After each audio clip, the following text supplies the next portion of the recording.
3-loop bow that we are going to use on a very neutral berry design. I want you to dovetail your first tail as it comes down.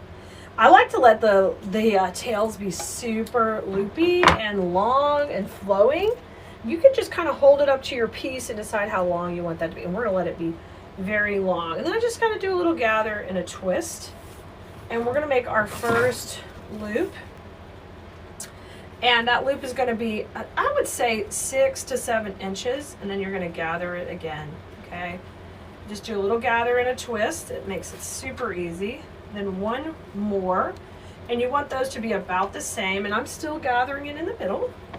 And I'm going to do my third and final loop and just get a little bit more ribbon. You're aiming for about 6 inches, and I like to just kind of put that one kind of up to the top, off to the side a little. So what you have to do is you have to get a consistent place where you can tie it off in the middle. So we'll do something like that. Make sure it's not too much longer. Just back it up a little bit. Kind of compare. I like these to be pretty equal. So you know you can grab all of this with a cable tie right here. You can also use a wire. That's fine also, but I like to use the cable ties because they can get super tight in the center. They're a little bit hard to do when you with one hand, but you can get it. Get some pressure, not all the way yet. And then I want you just to kind of fluff it out slightly. Make sure your twists are good. Let's decide on this length of the other tail. I want it to be a little shorter, so I'm going to come in here and we'll dovetail it also. And you just cut that to make that little chevron V cut. Now we've got our 3 loops rocking.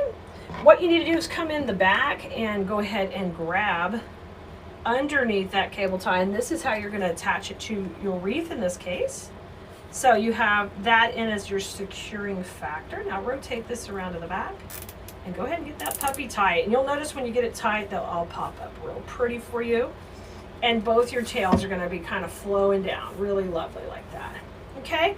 Now because you use a cable tie, it's a little bit bigger than a wire, so it kind of shows in the middle.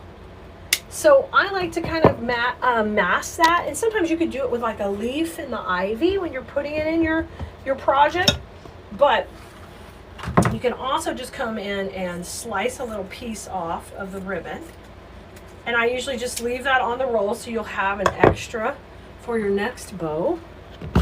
Just fold this over so you got nice edges that aren't rough, and just run that right down the middle, and see how that stripe's going to run down the middle and be really pretty.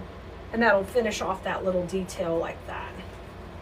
So just put a couple of knots. One will probably do you on this easy bow like this. Trim that tail off. You can also leave these long in the back if you want them to be some type of accent. You could leave that longer and let them shoot off.